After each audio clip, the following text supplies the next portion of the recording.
Bastian Ader ist eine legendäre Figur in der Gegenwartskunst. Er hat eine ungeheure Aktualität und Relevanz. Das zeigt sich darin, dass sehr viele junge Künstlerinnen sich auf ihn beziehen.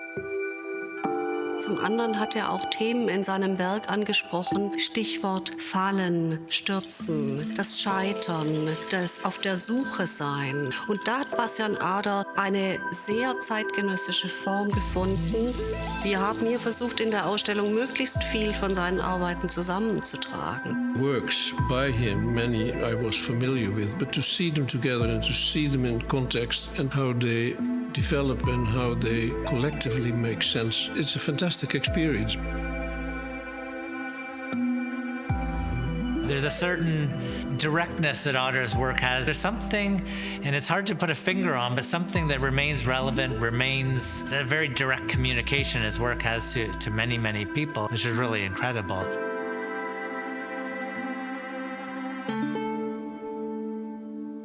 Bastian Ader wurde 1942 in einem kleinen Ort in den Niederlanden geboren. Er ist dort aufgewachsen bei seiner Mutter zusammen mit seinem jüngeren Bruder. Der Vater war aktiv im Widerstand gewesen, wurde 1944, also als Bastian Ader gerade mal 2 Jahre alt war, von den Nationalsozialisten erschossen. Bastian Ader wusste schon sehr früh, dass er Künstler werden wollte. Eigentlich war ihm so ein bisschen vorherbestimmt von seiner Mutter, dass er in die Fußstapfen seines Vaters treten sollte, der Pfarrer gewesen ist.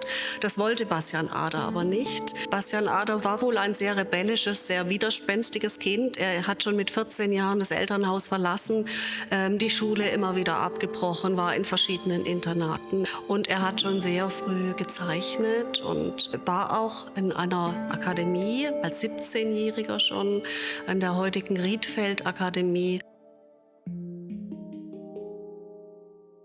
Es ist eine ganz besondere Gelegenheit, hier in dieser Ausstellung das Frühwerk von Bastian Ader sehen zu können, also Arbeiten auf Papier, die er gemacht hat. Und das Interessante dabei ist, dass da ganz viel schon angelegt ist von dem, was er später auch aufgreifen wird. Also seien das einzelne Motive wie Blumen oder Fahrrad oder Boote, aber auch formale Untersuchungen, Fragen von horizontalen, vertikalen, diagonalen etc., die da auch schon mit reinkommen. Er war auch dann im Austauschprogramm in Amerika, in Washington 1 Jahr, kam zurück, hat es aber nicht lange ausgehalten in den Niederlanden und ist dann getrampt nach Marokko und von da aus angeheuert auf einem Segelboot nach Amerika. Seit dieser Zeit lebte er in Kalifornien, in Los Angeles. I think he arrived February 63. And in 65, I went myself also to go and see him and his wife by then, Mary Sue. He had changed immensely through so many experiences and so many changes in his life. Er hat in Los Angeles Kunst studiert, er hat Philosophie studiert und sein Hauptwerk eigentlich in 2-3 Jahren gemacht, nämlich in der Zeit von 1970 bis 1972.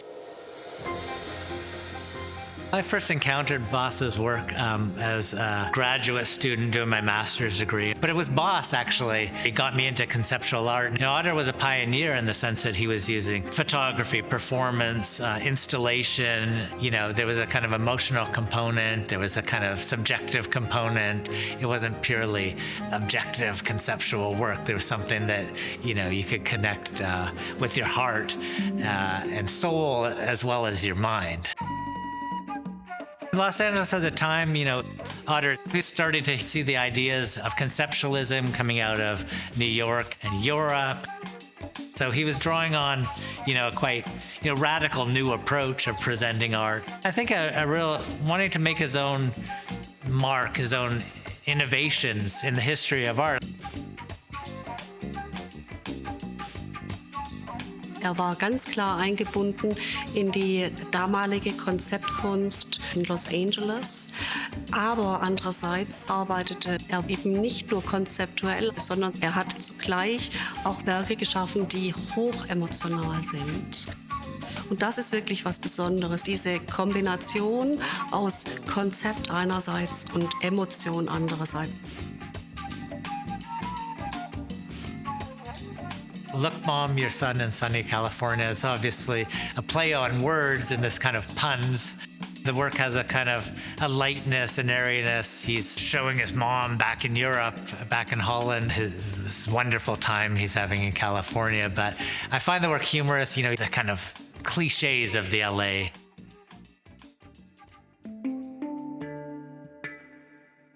Wir haben in der Ausstellung auch einige von den ganz legendären 16-mm-Filmen, diese sogenannten Fallenfilme. Da sieht man den Künstler selbst, wie er fällt, in verschiedenen Situationen beispielsweise. Er sitzt auf dem Dach seines Hauses in Los Angeles auf einem Stuhl, der Stuhl kippt und er fällt runter. Oder er fährt in Amsterdam auf dem Fahrrad und stürzt in eine Gracht. So gibt es einige Filme, deren Thema das Fallen, das Stürzen, damit auch letztlich irgendwie das Scheitern ist. Es gibt eine enge Verbindung to fall und to fail im Englischen zwischen dem Fallen und dem Scheitern. Und man kann natürlich sagen, das hat so was Slapstick-artiges und auch Lakonisches, aber es ist auch unglaublich aufgeladen mit verschiedenen Referenzen. There was always a dichotomy in Otter's personality and his artwork. On one hand, he wanted this lightness and this sense of humor. On the other, he was very, very serious. He was reading Wittgenstein and all these deep philosophies. The idea of the fall became the fall of man, and it goes deep on many levels. So that's what I always loved about it. There was so many different layers, so many different levels of meaning. You can start to dig deeper.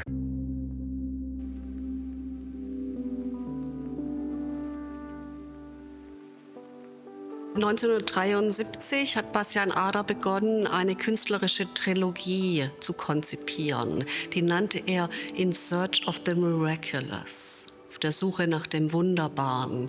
Und er hat eines Nachts in Los Angeles eine Tour gemacht mit einer Taschenlampe in der Hand. Er hat es festgehalten in Schwarz-Weiß-Fotografien und dann jeweils einen Songtext von den Coasters, I'm Searching, darunter geschrieben.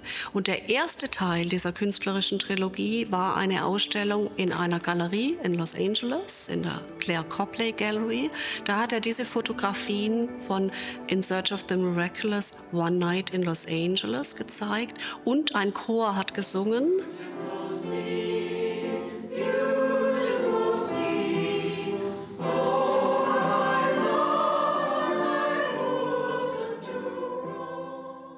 The piece in Los Angeles with the torchlight, I get quite emotional when I see it, because I think it gives such a strong image. And he's trying to get to the core of something. He's trying to find things that we all know you can't find, but he nevertheless carried on. Mittelteil dieser Trilogie war eine Überfahrt von Cape Cod in Massachusetts nach Falmouth, Cornwall in England. Diese Überfahrt hat Bastian Ader geplant in einem ganz kleinen Boot, dass er da in etwa 60 bis 90 Tagen ankommt. Er ist aber nicht angekommen, er ist verschollen und das Boot wurde später gefunden. I still think that the risks he took to complete it were acceptable. I don't think that they were foolish. I don't think they were reckless. He was very well prepared. I knew about his sailing abilities, his preparations, and I was convinced that, yes, it was not without risk, but he could have made it, surely.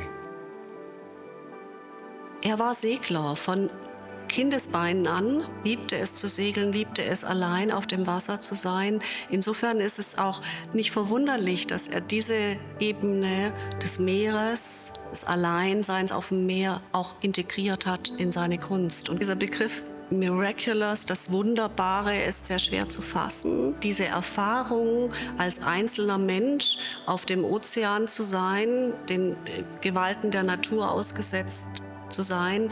Ja, es ist eine Art übersinnliche Kraft. Es ist natürlich auch eine sehr romantische Einstellung, die da zum Ausdruck kommt.